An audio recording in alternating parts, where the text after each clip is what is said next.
Dia ingin menjadi mahaguru. Itu lebih berbahaya lagi. Dia akan lebih mudah menebarkan watak-watak jahatnya kepada semua murid-muridnya.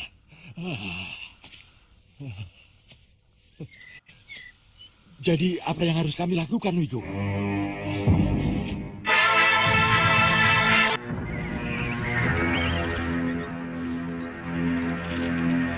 Aku buatkan surat ini untuk minta bantuan kepada cucu-cucuku.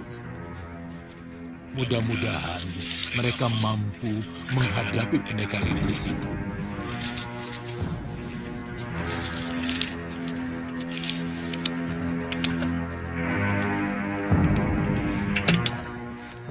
Ini. Cucuku mengabdi di Kalinggapura. Kamu bisa tanyakan kepada prajurit atau bayangkara di sana. Namanya Aditya. Aditya.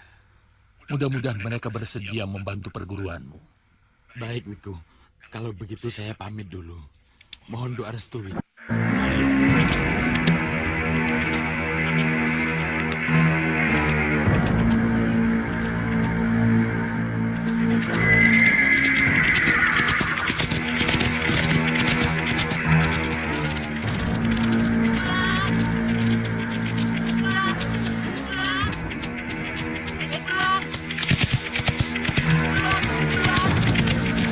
Tuan, kudanya payah. Jangan lari, Tuan. Ayo. Tunggu, Tuan.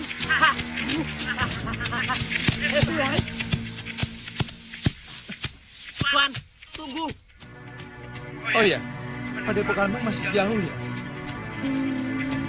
Setengah hari perjalanan lagi. Kapan?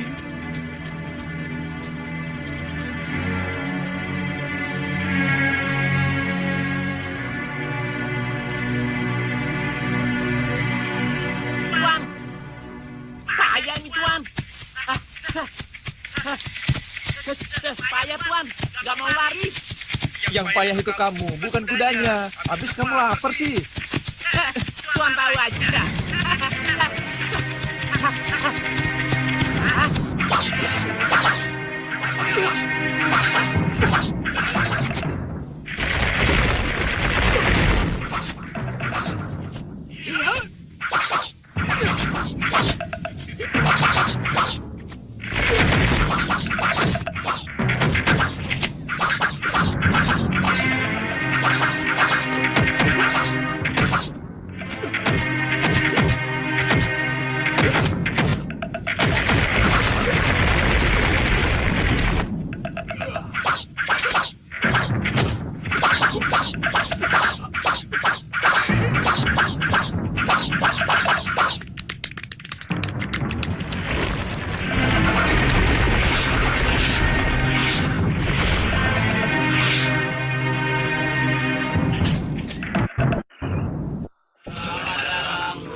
Mau apa lagi, Pangeran Magora? Tuan telah merusak pikiran keponakan saya, Arum Kemangi. Saya tidak mengerti maksud Empu. Apakah menceritakan kejadian sebenarnya bisa merusak pikiran seseorang? Padahal kenyataannya memang begitu. Tapi yang Tuan ceritakan tidak jujur. Tuan mengatakan bahwa Patih Batik Madrim telah melakukan kelicikan.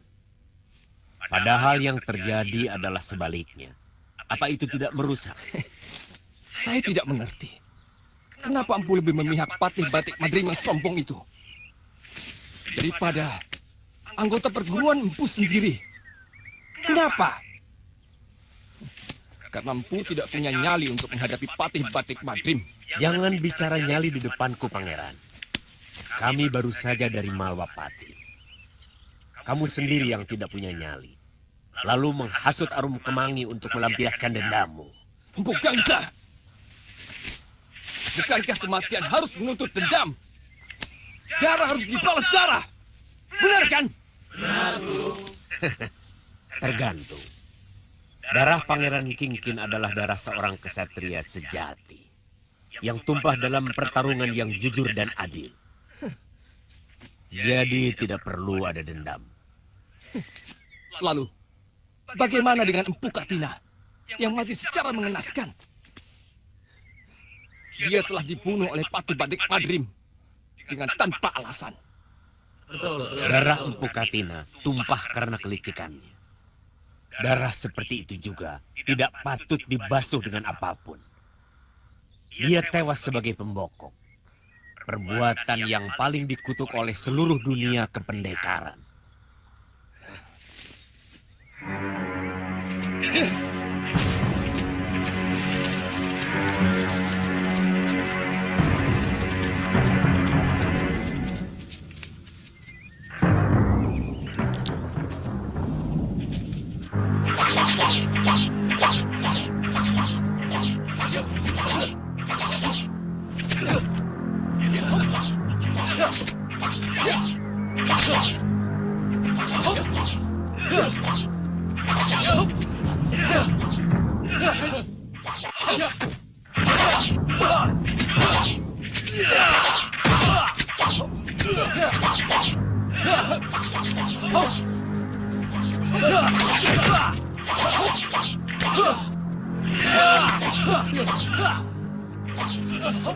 Tampaknya ada hal yang tidak memuaskan. Ya, namanya juga orang hidup. Tentu ada saja persoalan. Tapi semua itu kan bisa diselesaikan. Guru, Ratri datang. Nah, dia selalu datang saat dibutuhkan. Eyang? Eyang? Ratri, Paman, mana adikmu Kemangi? menurut Kakang Liwa, dia meninggalkan Malwapati tanpa memberitahu mau kemana. Tapi menurut Bongor, dia mau berkelana di Darmasraya atau di Ligor, Eyang. Itu temanmu. Benar, Eyang. Kakang Suliwa, Bongor, ini Eyang Guru dan Paman Guru. Mari, silakan. Mari. Saya pernah bertemu dengan Eyang dan Paman Empu di Malapati kan? Ya, saya ingat. Kamu temannya Arum Kemangi. Benar, Paman. Betul. Kami 3 serangkai pembasmi kejahatan, Empu. Aduh.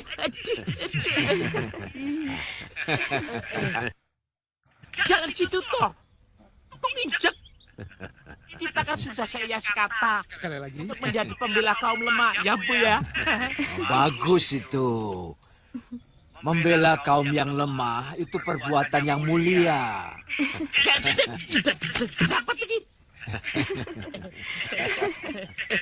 Aduh. Aku benar-benar kecewa dengan sikap Empu Gangsa. Dia malah memihak Patih Batik Madrim. Orang yang jelas-jelas membunuh 2 orang terbaik dari perguruan ini. Aku benar-benar kecewa. Ayo, makan. Apa yang akan kita lakukan, Pangeran? Kita harus berani menolak untuk dilatih Empu Gangsa. Aku akan menghadap Maha Guru Ayusya dan memohon beliau untuk menjadi guru di perguruan kita ini. Bagaimana kalau Maha Guru menolak? Ya, Ratri Pramukita. Ilmu kanuragan Ratri Pramukita sudah menyamai dengan ilmu kanuragan Empu Gangsa. Dia pasti mau untuk menjadi guru kita. Pangeran Magora menghasut murid-murid supaya dia tidak mau dilatih oleh Paman Guru Empu Gangsa.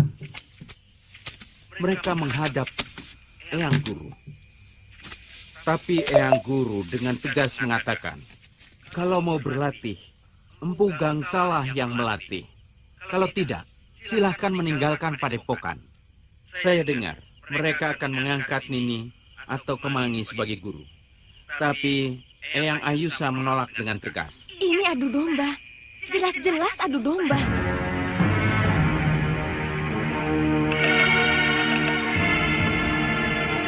Dalam Dalam setiap jurus, kalian harus memahami irama tubuh, jiwa, emosi, dan nafsu. Semua harus beriringan. Ampun Gusti, Ratri Pramudita dan seorang pemuda mohon diizinkan untuk menghadap Gusti Pangeran. Suruh dia. Mereka masuk kemari. Baik Gusti.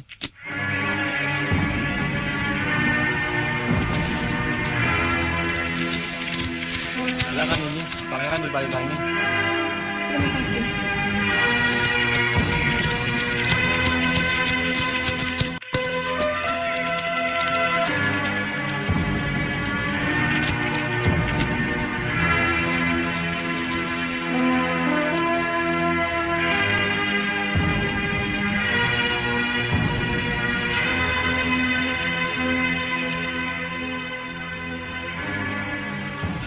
Tuan Pangeran, apa yang Tuan lakukan pada padepokan?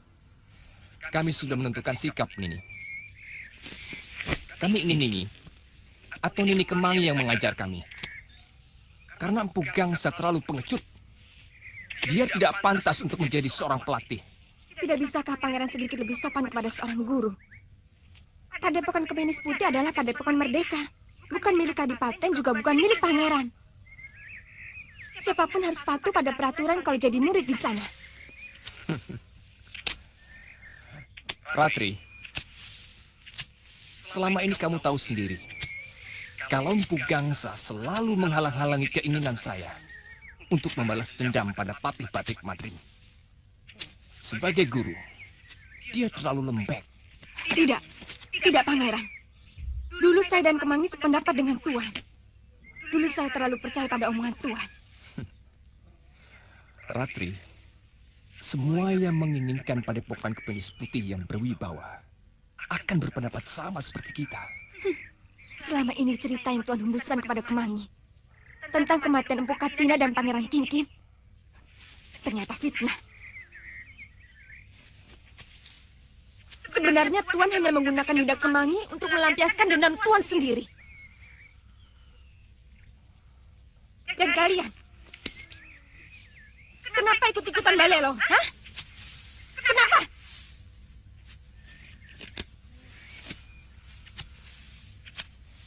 Saya minta kalian cepat kembali ke padepokan. Atau kalian akan menjadi musuh saya. Ngerti? Ratri, mereka semua sudah menentukan keinginan mereka sendiri. Dan mereka sudah membebaskan diri dari aturan perguruan yang nyinyir. Kami semua sudah sepakat untuk memberikan kehormatan kepadamu untuk melatih kami, untuk menjadi guru kami. Baik. Saya bersedia mengajar mereka. Sini kalian, kumpul. Keliling. Dan pelajaran pertama adalah tentang arti sebuah kesetiaan.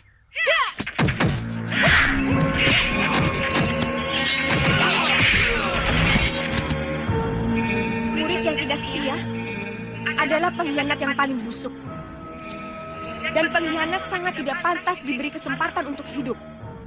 Kalian bisa berkhianat pada perguruan, maka kalian pun pasti akan mudah mengkhianati saya.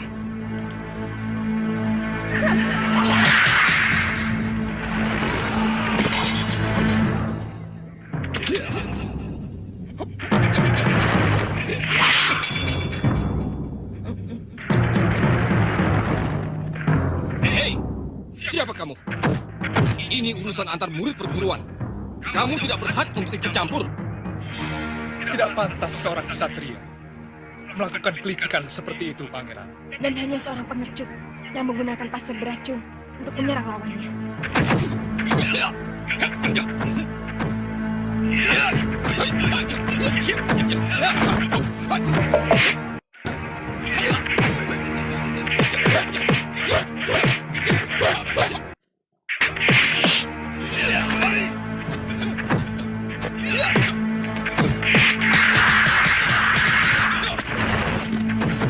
Saya ingin tunjukkan jurus Kemenis Putih secara benar. Karena jurus pukulan Tuan masih seperti bayi.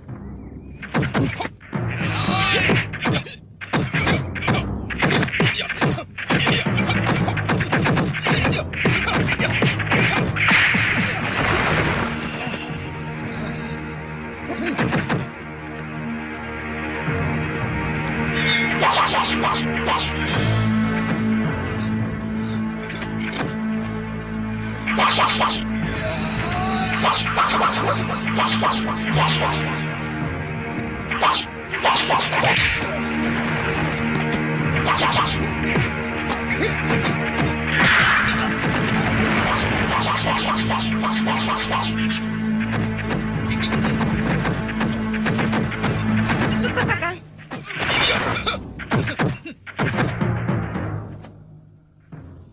Ternyata kecepatan jurus kepinis yang pangeran kuasai masih jauh dari sempurna. Bahkan dengan mudah dikalahkan oleh orang lain. Oleh orang yang sama sekali bukan murid padepokan dengan jurus yang sama.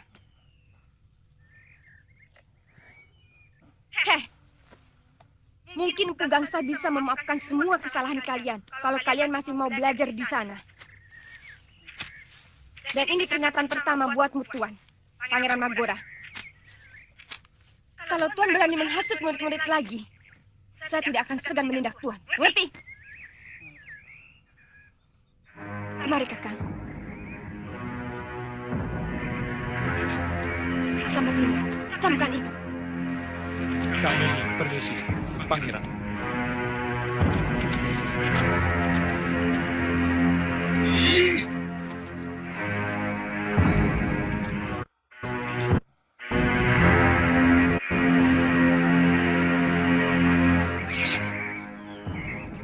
Benar-benar aneh.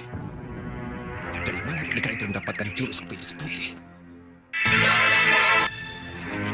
Kakak mampu memainkan jurus kepinis menyerang elang jauh lebih cepat dari murid utama perguruan kepinis putih sendiri. Saya mampu meniru jurus apapun, selagi masih bersifat kanuragan, Ratri.